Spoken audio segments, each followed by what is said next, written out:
Hello friends, आज हम लोग हिंदी के टॉप 100 इंपॉर्टेंट क्वेश्चन को करेंगे जो कि एग्जाम के पॉइंट ऑफ व्यू से काफ़ी इंपॉर्टेंट होने वाले हैं। तो पहला ही सवाल है कि निम्नलिखित में से कौन भोलानाथ को थाली में दही भात सान कर तोता, मैना, कबूतर, हंस, मोर के बनावटी नामों से कोर बनाकर खिलाती थी? पहला है मैया, दूसरा है बाबूजी, तीसरा है दादी, चौथा है नानी। तो ए का जो ऑप्शन सही होगा ए मैया। अगला प्रश्न है कि भोलानाथ खेलने के लिए किसका प्रयोग करते थे? तो पहला है लकड़ी की हाथी, दूसरा है सूतरी का ऊँट, तीसरा है पुआल का बाज, चौथा है रस्सी से बना हुआ काठ का घोड़ा। तो दो का जो ऑप्शन होगा वह है डी। अगला प्रश्न है कि भोलानाथ किसे देखने के पश्चात सिसकना भूल जाते थे? माता को, खेल खेल के साथियों को, तीसरा है पिता को, चौथा है घोड़े को। तो तीन का ऑप्शन नंबर हो जाएगा बी, खेल के साथियों को। अगला प्रश्न है कि भोलानाथ निम्न में से किस दल के साथ मिलकर तमाशा करते थे? तो चार का ऑप्शन नंबर हो जाएगा ए, हम जोलियों के दल अर्थात जो उसका साथी संगत थे उसके साथ वह मिलकर खेला करते थे, ठीक है, तमाशा करते थे। चार का ए। अगला प्रश्न है कि भोलानाथ अपने साथियों के साथ कहाँ नाटक करते थे? पहला है चबूतरे पर, दूसरा है घर में, तीसरा है जंगल में, चौथा है बाजार में। तो पाँच का जो ऑप्शन सही होगा ए, चबूतरे पर। अगला प्रश्न है कि हुक्का कामों की स्थिति देखकर किसकी आंखों में आंसू आ गए थे? तो छः का ऑप्शन सी जो है मूर्तिकार। अगला प्रश्न है कि नाक लग जाएगी पर मुझे यह मालूम होना चाहिए कि यह लाट कब और कहाँ बनी थी। इस लाट के लिए पत्थर कहाँ से लाया गया था? यह कथन किसका था? तो सात का जो सही है यह है मूर्तिकार बोला था। यह कथन किसका था? मूर्तिकार का। अगला प्रश्न है कि निम्न में से किसके पेट चीरे गए? आठ का ऑप्शन नंबर हो जाएगा ए, पुरातत्व विभाग की फाइलें, ठीक है, आठ का ए सही होगा। अगला प्रश्न है कि किसने कहा सर मेरी खला माफ हो, फाइलें अब कुछ हजम कर चुकी है? फाइलें सब कुछ क्या हो चुकी है? हजम हो चुकी है। जॉर्ज पंचक की नाक से ये सवाल है। तो नौ का जो ऑप्शन नंबर हो जाएगा ए, क्लर्क बोले थे यह बात, नौ का ए। अगला प्रश्न है कि जॉर्ज पंचक की मूर्ति में प्रयुक्त पत्थर की खोज के लिए कौन हिंदुस्तान के पहाड़ी प्रदेशों और खानों के दौरे पर निकल गए थे? कौन ये अलग अलग तरह के पत्थर को खोजने के लिए निकले थे? पहला है सैनिक, दूसरा है कारीगर, तीसरा है मूर्तिकार, चौथा है फिलिप्स। तो कौन निकला था अलग अलग पत्थरों की तराशने के लिए? तो मूर्तिकार निकले थे। 10 का सी। अगला प्रश्न है कि पहाड़ी औरतें पीठ पर डोको क्यों बांधती थी? डोको को क्यों बांधती थी पीठ पर? तो 11 का जो सही ऑप्शन हो जाएगा बच्चे रखने के लिए। वो अपने पीठ पर बच्चे रखने के लिए एक क्या बनाती है? डोको बनाती है। अगला प्रश्न देखते हैं। अगला प्रश्न है कि लेखिका से किस विभाग के कर्मचारियों को कहा गया कि पहाड़ियों रास्ते और को चौड़ा बना रही है? ठीक है, लेखिका से किस विभाग के कर्मचारियों ने कहा कि पहाड़ियों रास्ते को चौड़ा बना रही है? तो ये बात किसने कहा था? 12 का ए, बॉर्डर रोड अंगेशनाइज, ठीक है, BRO, 12 का ए। अगला प्रश्न है कि सिक्किम सरकार के बोर्ड पर क्या लिखा हुआ था? तो 13 का है ए। अगला प्रश्न है कि साना साना हाथ जोड़िए पाठ में झारखंड के किस जिले का वर्णन किया गया है? तो 14 का है डी, पलामू तथा गुमला का, 14 का डी। अगला प्रश्न है कि लेखिका की गाड़ी देखकर कौन लिफ्ट मांगने लगे थे? तो 15 का हो जाएगा डी, स्कूल के लौट रहे पहाड़ी बच्चे, 15 का डी। अगला प्रश्न है कि पहाड़ी बच्चे प्रतिदिन कितने किलोमीटर पहाड़ी चढ़ाई चढ़कर स्कूल जाते थे? 16 का ऑप्शन नंबर हो जाएगा सी, 3-3.5 किलोमीटर। अगला प्रश्न है कि टाउन हॉल में दुलारी द्वारा गाए गए गीत के बोल थे, कौन से बोल थे? तो सी, एही एठियाँ झुलनी हैरानी हो रामा कासो मैं पूछूं, ठीक है, 17 का सी। अगला प्रश्न है कि टाउन हॉल की सभा में दुलारी द्वारा गाए गए गीत का दूसरा चरण था? 18 का हो जाएगा डी, सास से पूछी ननदिया से पूछी देवरा से पूछत लजानी हो रामा, ठीक है, तो 18 का डी। अगला प्रश्न है कि दुलारी का टुनटुन से पहली बार परिचय कहाँ पर हुआ था? 19 का ऑप्शन नंबर हो जाएगा डी, फेकू सरदार के घर में। अगला प्रश्न है कि आज़ादी की लड़ाई में शहीद टुन्नू की मृत्यु के पश्चात दुलारी ने किसके द्वारा दी गई साड़ी को पहने थे? ठीक है, तो 20 का हो जाएगा डी, टुनटुन के दी हुई साड़ी को। अगला प्रश्न है कि श्री प्रसाद मिश्र रुद्र की शिक्षा कहाँ हुई थी? 21 का हो जाएगा डी, उपयुक्त सभी जगह, किसका ऑप्शन नंबर डी। अगला प्रश्न है कि आगे ने किस में से कौन सा समाचार पढ़ा था? तो 22 का हो जाएगा ए, हिरोशिमा में अणु बम गिरने का। अगला प्रश्न है कि आगे ने युद्ध काल में भारत की किस सीमा पर देखा कि भारतीय सैनिक ब्रह्मपुत्र में बम फेंककर हजारों मछलियां मार देते थे? तो 23 का ऑप्शन नंबर हो जाएगा डी, पूर्वी सीमा पर। अगला प्रश्न है कि अपने जापान दौरे के दौरान आगे ने कहाँ जाकर अणु बम से पीड़ित लोगों को देखा था? 24 का हो जाएगा सी, हिरोशिमा।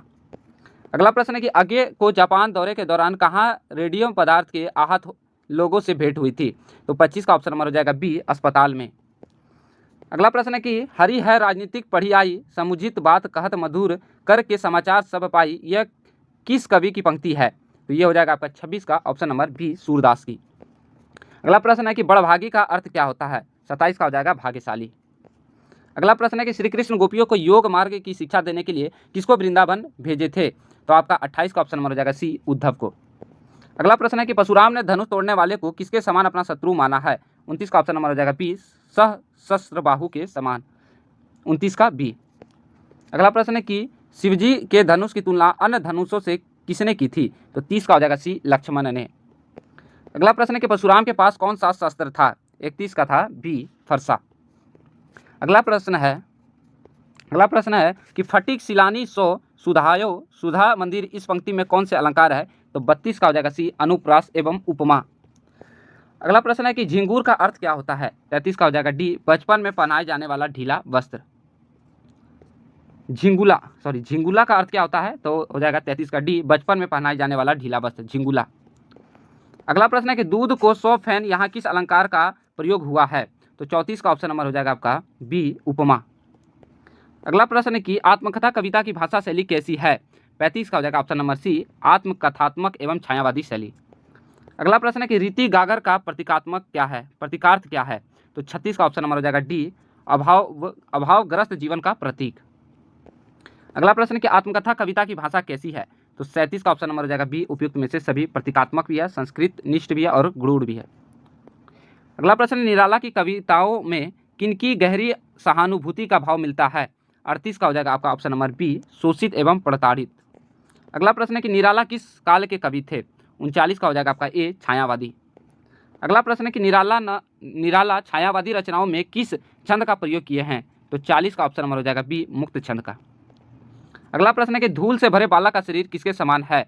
41 का हो जाएगा ए कमल के फूल के समान। अगला प्रश्न है कि कवि का मन किसकी भांति नीरस एवं ठूठ हो गया है? तो 42 का ऑप्शन नंबर हो जाएगा सी बांस और बबूल की भांति। अगला प्रश्न है कि कवि में किस रस का समावेश है? तो 43 का हो जाएगा डी वात्सल्य रस का। अगला प्रश्न है कि कवि के अनुसार छाया को छूने से क्या होता है? 44 का हो जाएगा बी दुख की प्राप्ति। अगला प्रश्न है कि कवि ने किसे छूने से मना किया है? 45 का हो जाएगा सी छाया को। अगला प्रश्न है कि पुरानी सुख भरी यादों को याद करने से क्या बढ़ जाता है?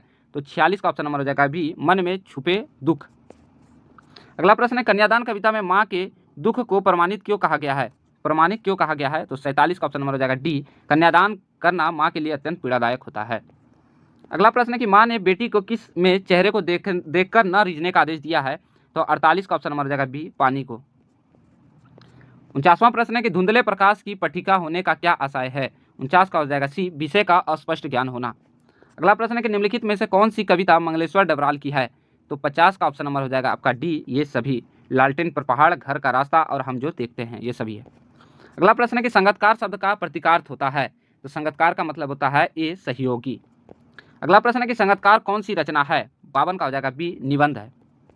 अगला प्रश्न है कि हलदार साहब को नेताजी की प्रतिमा में हर बार क्या नया देखने को मिलता था? तो चश्मा, 53 का ए। अगला प्रश्न है कि हलदार साहब के उत्सुकतावश नेताजी के चश्मे के बारे में किसने पूछा था? तो 54 का हो जाएगा आपका ए पान वाले से, ठीक है। नेताजी के बारे में कौन पूछा था? हलदार साहब। और हलदार साहब किससे पूछे थे? तो पान वाले से। अगला प्रश्न है कि पान वाले ने खुद के मुंह में क्या ठूसे थे? तो पान, ठीक है। 55 का सी, 55 का ऑप्शन नंबर सी।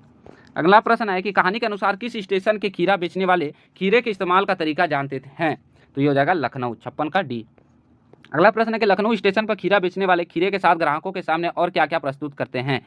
तो ये हो जाएगा आपका जीरा, मिला हुआ नमक, लाल मिर्च की पुड़िया, ये दोनों, ठीक है। तो ये हो जाएगा 57 का सी। अगला प्रश्न है कि नवाब साहब के पास कौन सा खीरा है? तो ये हो जाएगा लखनऊ का बालम खीरा, 58 का ए। अगला प्रश्न है कि सर्वेश्वर दयाल सक्सेना ने किस पत्रिका में संपादक के पद पर कार्य किए हैं? तो 59 का हो जाएगा आपका ऑप्शन नंबर सी पराग। अगला प्रश्न है सर्वेश्वर दयाल सक्सेना के प्रमुख कविता संग्रह कौन से है? तो 60 का हो जाएगा ऑप्शन नंबर डी ये सभी। अगला प्रश्न है कि सर्वेश्वर दयाल सक्सेना के प्रमुख उपन्यास कौन कौन से हैं? तो 61 का ऑप्शन नंबर हो जाएगा आपका ए और बी दोनों, पागल कुत्तों का मसीहा, सोया हुआ जल, ठीक है, ये दोनों है उनका। तो 61 का ए और बी दोनों सी। अगला प्रश्न है कि फर्स्ट ईयर में पहुंचने के बाद सावित्री गर्ल्स हाई स्कूल में मन्नू की मुलाकात किससे होती है? तो 62 का ऑप्शन नंबर हो जाएगा ए शीला अग्रवाल से। अगला प्रश्न है कि सावित्री गर्ल्स हाई स्कूल कब कॉलेज बना था? तो 63 का हो जाएगा सी 1944। अगला प्रश्न है कि मन्नू भंडारी के साहित्य के दायरे को बढ़ाने में किसकी महत्वपूर्ण भूमिका रही थी? तो ये हो जाएगा 64 का ए। अगला प्रश्न है कि पुराने शिक्षाविदों के अनुसार स्त्रियों का प्राकृतिक बोलना उनके क्या होने का प्रमाण है? तो 65 का हो जाएगा आपका ऑप्शन नंबर सी अपढ़। अगला प्रश्न है कि उत्तर रामचरित्र में ऋषियों की वेदांतवादिनी पत्नियां कौन सी भाषा बोलती थी? तो प्राकृतिक, 66 का ए। अगला प्रश्न है कि बौद्धों जैनों के अधिकांश ग्रंथ किस भाषा में लिखे गए हैं? तो प्राकृतिक, 67 का ए। अगला प्रश्न है कि नरकट डुमराव में किस नदी के किनारे पर पाई जाती है? तो यह है सोन, 68 का डी। अगला प्रश्न है कि उस्ताद बिस्मिल्लाह खां के परदादा का क्या नाम था? तो 69 का हो जाएगा ए सलार हुसैन खां। अगला प्रश्न है कि बिस्मिल्लाह खां के पिता का क्या नाम था? तो 70 का ऑप्शन नंबर हो जाएगा बी। अगला प्रश्न है कि बिस्मिल्लाह खां की पसंदीदा अभिनेत्री कौन है? 71 का आपका ऑप्शन नंबर हो जाएगा बी, सुलोचना। अगला प्रश्न है कि लेनिन को संस्कृति पाठ में क्या कहा गया है? लेनिन को, तो ये थे भाग्य विधाता। 72 का ऑप्शन नंबर, रूसो का भाग्य विधाता, ठीक है, 72 का सी। अगला प्रश्न है, किसने संसार के मजदूरों को दुखी देखने के लिए अपना सारा जीवन कष्ट में बिताया?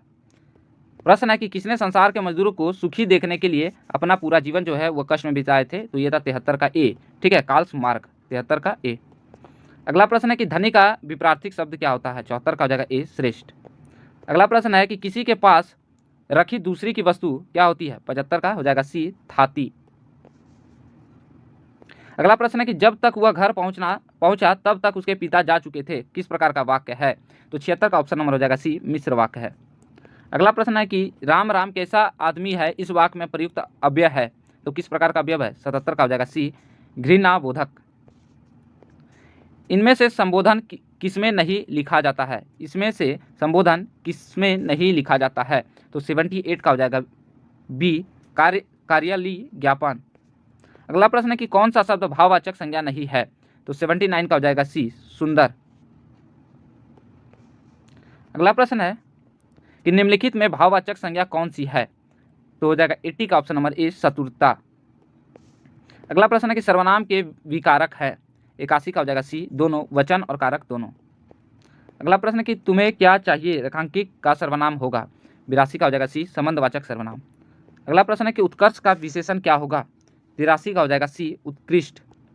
अगला प्रश्न है कि इनमें से कौन सी सकर्मक क्रियाएं हैं? 84 का हो जाएगा आपका ऑप्शन नंबर डी, लिख। अगला प्रश्न है कि मैं शाम को आऊँगा, इस वाक्य में को किस कारक चिन्ह है? 85 का ऑप्शन नंबर हो जाएगा डी, अधिकरण। अगला प्रश्न है कि भूखे को भोजन दो, इस वाक्य में को कौन सा कारक है? 86 का ऑप्शन नंबर हो जाएगा सी, संप्रदान। अगला प्रश्न है कि अनायास में कौन सा समास है? 87 का हो जाएगा ए। अगला प्रश्न है कि ब्रजपानी शब्द में कौन सा समास है? तो 88 का हो जाएगा बी, बहुब्रीहि। अगला प्रश्न है कि आंखों से गिरने का मतलब क्या होता है? 89 का हो जाएगा डी, कोई महत्व न रहना। अगला प्रश्न है कि आंख का अंधा काट का पूरा लोकोक्ति का सही अर्थ क्या होगा? तो 90 का हो जाएगा बी, मूर्ख धनी। अगला प्रश्न है कि संज्ञा का प्रकार नहीं है, तो हो जाएगा 91 का सी, देशवाचक। अगला प्रश्न है कि इनमें कौन सा युग विशेषण नहीं है? 92 का ऑप्शन नंबर हो जाएगा डी, राम और लक्ष्मण। अगला प्रश्न है कि संख्यावाची विशेषण है? तो 93 का हो जाएगा ऑप्शन नंबर ए, 7। अगला प्रश्न है कि नेत्री शब्द का पुल्लिंग रूप है? 94 का हो जाएगा ए, नेता। अगला प्रश्न है कि निम्नलिखित शब्दों में सदा स्त्रीलिंग वाले शब्द कौन से हैं? तो 95 का हो जाएगा ए, पक्षी। अगला प्रश्न है कि अन्न और जल किस प्रकार का समास है? 96 का हो जाएगा ए, द्वंद्व समास। अगला प्रश्न है कि बहन और भाई किस प्रकार का समास है? तो ये हो जाएगा द्वंद्व समास। अगला प्रश्न है कि 8 आंसू रोना का मतलब क्या होता है? 98 का हो जाएगा सी, पूरी तरह पछताना। अगला प्रश्न है कि आग में घी डालने का अर्थ क्या होता है? ये हो जाएगा सी, किसी के क्रोध को भड़काना। अगला प्रश्न है क्रिया के भेद लिखिए। सभी बच्चे तालाब में नहा रहे हैं, यहाँ पर नहा रहे हैं किस प्रकार की क्रिया है? ये हो जाएगा अकर्मक क्रिया है। ये टॉप 100 हिंदी के 100 इंपॉर्टेंट क्वेश्चन थे। धन्यवाद।